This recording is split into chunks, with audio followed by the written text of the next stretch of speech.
বাদাম আর 10 টাকা দামের মিল্ক পাউডার দিয়ে একটা খুব মজার রেসিপি বানাবো। তো রেসিপিটা দেখার জন্য শেষ পর্যন্ত থাকবেন। তো প্রথমে আমি একটা গ্যাসে কড়াই বসিয়ে দিয়েছি, তারপরে দিয়ে দিছি বাদাম। বাদাম এখানে 250 গ্রামের মতো আছে। ওগুলাকে আমি মিডিয়াম ফ্লেমে রোস্ট করে নিব খুব ভালোভাবে। বাদামগুলোকে আমি 5 মিনিটের মতো ভেজে নিয়েছি। তারপরে যে দেখো ভাজা হয়ে গেছে, একটা থালায় ঢেলে নিলাম। তারপরে আমি বাদামের খোসা ছাড়িয়ে নিব। সবগুলো বাদামের খোসা ছাড়ানো হয়নি, কিছু কিছু আছেই। তারপরে গ্রাইন্ডারে দিয়ে খুব ভালোভাবে পিষে নিয়েছি। আর অল্প কিছু বাদাম মোটা করে পিষেছি যাতে ডেকোরেশনের জন্য ব্যবহার করা যায়। তারপরে গ্যাসে আবার একটা কড়াই বসিয়ে দিয়ে আমি দিয়ে দিছি চিনি। চিনির পরিমাণটা এখানে হচ্ছে যে 100 গ্রাম। 250 গ্রাম বাদামের জন্য এখানে আমি 100 গ্রাম চিনি নিয়েছি। তারপরে চিনিটাকে আমি খুব ভালোভাবে ক্যারামেল করে নিয়েছি। এই যে দেখো চিনিটা গলে যাওয়ার পরে গ্যাসটাকে বন্ধ করে আমি দিয়ে দিয়েছি অর্ধেক কাপের মতো জল। জলটা দেওয়ার পরে আবারও গ্যাসটা অন করে আমি এটাকে খুব ভালোভাবে নাড়াচাড়া করে মিক্স করে নিব। মানে জল আর চিনি খুব সুন্দরভাবে মিক্স হয়ে যাবে। চিনিটাকে ক্যারামেল করার একটাই উদ্দেশ্য যেন কালারটা খুব সুন্দর আসে, মানে ব্রাউন ব্রাউন কালার হবে। তোমরা চিনির জায়গায় গুঁড়ো দিতে পারো, আমার কাছে গুড় ছিল না তাই আমি চিনিটাকে এইভাবে ক্যারামেল করে নিয়েছি। চিনিটাকে ক্যারামেল করার জন্য নন স্টিক কড়াই সব থেকে ভালো। প্রথমে আমি চিনিটাকে অ্যালুমিনিয়ামের কড়াইতে ক্যারামেল করার চেষ্টা করছিলাম, কিন্তু লেগে যাচ্ছিল আর অনেকটা পোড়া পোড়ার মতো গন্ধ করছিল। নন স্টিক কড়াই সব থেকে বেস্ট ক্যারামেল করার জন্য। তারপরে যে দেখো চিনি পানি খুব ভালোভাবে মিক্স হওয়ার পরে আমি দিয়ে দিলাম বাদামটা। বাদামের গুঁড়োটা দেওয়ার পরে খুব ভালোভাবে নাড়াচাড়া করে এটাকে আমি 10 মিনিটের মতো রান্না করে নিব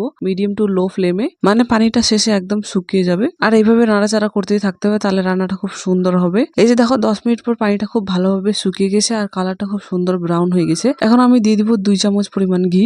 ঘিটা দেওয়ার পরে এর টেস্টটা আরো খুব সুন্দর হয়ে যায়। তারপরে আমি দিয়ে দিব অর্ধেক কাপের মতো দুধ। আমি 10 টাকা দামের গুঁড়ো দুধটাকে অর্ধেক কাপের মতো গরম পানিতে মিক্স করে নিয়েছিলাম, হয়তো ভালোভাবে মিক্স করে নেই। এই যে দেখো ওই জন্য সাদা সাদা দেখা যাচ্ছে। তারপরে যে দেখো দুধটা দেওয়ার পরে খুব ভালোভাবে নাড়াচাড়া করে আবারও রান্না করে নিতে হবে মিডিয়াম টু লো ফ্লেমে 10-15 মিনিটের মতো। আর এইভাবে নাড়তেই থাকতে হবে ততক্ষণ পর্যন্ত দুধটা শুকিয়ে না যাচ্ছে, ততক্ষণ পর্যন্ত আমি এইভাবে নাড়াচাড়া করে রান্না করতেই থাকবো। এই যে দেখো আস্তে আস্তে কালারটা চেঞ্জ হয়ে যাচ্ছে। এই যে দেখো শেষ পর্যায়ে কি সুন্দর হয়ে গেছে, মানে যত রান্না করবে তত সুন্দর শক্ত হয়ে যাবে। তো এই যে দেখো আমার রান্না একদম কমপ্লিট। আমি আর এটাকে বেশি রান্না করব না, তোমরা চাইলে বেশি রান্না করে শক্ত করে নিতে পারো। আরো শক্ত করে রান্না করলে এটাকে লাড্ডুর মতো বানিয়ে খাওয়া যাবে, কিন্তু এটা আমি বানিয়েছি বাদামের হালুয়া, তাই আমি আর এটা বেশি রান্না করব না। এখন আমি একটা প্লেটে তুলে নেব। ঠান্ডা হয়ে যাওয়ার পরে বাদামটা একটু আরো গাঢ় হয়ে যায়, জমে যায়। এই বাদাম রেসিপিটাকে হালুয়ার মতো খাওয়া যায়, নাহলে আবার হচ্ছে যে জ্যামের মতো ব্রেডে লাগিয়েও খাওয়া যায়। তোমরা চাইলে এটাকে একটা কাচের বয়মে রেখে দিতে পারো, এটা তাড়াতাড়ি নষ্ট হবে না। ফ্রিজে রাখলে তো খারাপ হওয়ার কোনো কথাই ওঠে না। তারপরে এই যে দেখো আমি একটা প্লেটে বাদামের হালুয়াটাকে ঢেলে নিয়েছি।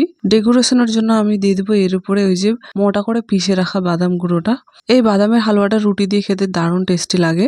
আমার তো খুবই ভালো লেগেছিল এই বাদামের হালুয়াটা। আমি এটাকে 2-3 দিনের মধ্যে শেষ করে দিয়েছিলাম। তোমরা চাইলে এই পর্যায়ে এটাকে ফ্রিজারে রেখে বরফির মতো করে কেটে কেটে খেতে পারো। তো তোমাদেরকে রেসিপিটা কেমন লাগলো কমেন্ট করে অবশ্যই বলবে। আর যদি ভিডিওটা ভালো লেগে থাকে তাহলে একটা লাইক করে দিবে। এই যে দেখো বরফির মতো করে আমিও একটু কেটে নিয়েছিলাম, কিন্তু আমি ফ্রিজারে রাখি নাই তো অত শক্ত হয় নাই, মানে হালকা নরম ছিলই। ভিডিওটা ভালো লাগলে একটা লাইক করে দেবে আর চ্যানেলটা প্লিজ সাবস্ক্রাইব করে নেবে।